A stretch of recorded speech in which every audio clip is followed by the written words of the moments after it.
Okay, what's up? Good morning guys, Chris TV. Welcome back to my channel again guys. Today is December 3 guys. Guys, akit tayo sa terrace kasi mayroon akong fry na pansin doon guys.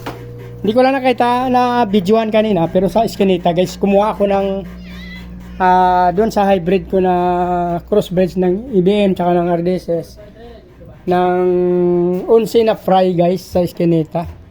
So umakyat ako dito sa aking terrace. Mayroon ako napansin dito guys na mga fry, dalawang tab guys. Kanina hindi ko na videoan yung kasi medyo nagmamadali ako kanina kasi hindi pa nga ako nag-almusal. So naglugaw kasi ako kaya hindi ko na nabidyoan kanina guys, nakalimutan ko na. Pero nakakuha tayo doon ng fry sa Eskinita ng 11. Dito guys mayroon tayo napansin dito. Ayan guys, mga fry guys. Fry, December 3 fry. Yan guys oh. May mga plants guys pero makikita pa rin.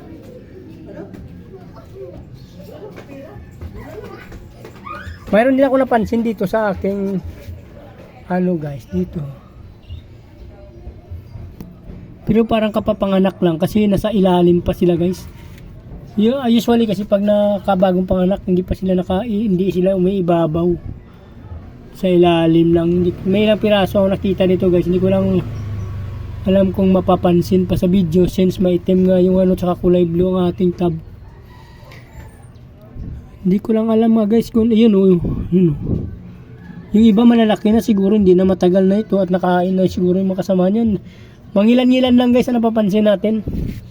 Or yung natira sa nakaraan na kinuha natin kasi parang malalaki na siya guys. Dito sa iba nag-check din ako, wala. Mayroon pala tayong kohol dito guys. Yan nakabreed dyan. Marami yan dyan, kaso kinuha ko ng iba, nilagay ko sa baba ng mga tab. Pinagkakalat-kalat ko sa mga tab since maliliit pa sila. Para mabilis na lumaki. Dito naglagay din tayo ng snails na maliliit sa ating mga tab dyan. Mayroon tayo dito guys na pinapadami na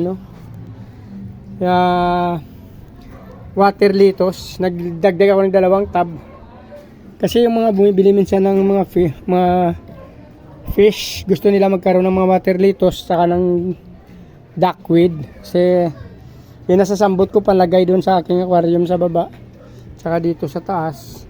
So nagtry ako maglagay dito ng dalawang batchang maliit. Ang problema nilagyan ko to ng guys, fertilizer. Baka nasubrahan ko kaya medyo nilaw sila. So dilig ako ng dilig bawat umaga, dinaragdagan ko na lang siya ng tubig para hindi maging matapang yung nilagay ko na fertilizer. Kaya medyo nakaka-recover na siya ng konti. Ayan guys, mayroon na mga manakanakang mga water litos.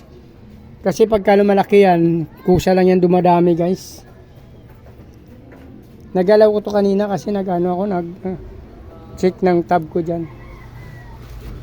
So kukuhanin ko na guys, hindi ko na pabain ng video na to. Kukuhanin ko na yung mga fry dito since gagamitin ko kasi ang flashlight nito ng aking cellphone, kaya tinatapos ko na yung video na ito. Please like, follow, and subscribe guys. Sa hindi pa nakasubscribe, pakipindot na lang subscribe button guys. Isama nyo na rin yung notification bell para updated kayo sa mga in-upload natin video guys araw-araw. Maraming salamat guys sa panonood. Babuhay kayo hanggang gusto nyo. Maraming salamat. Bye bye.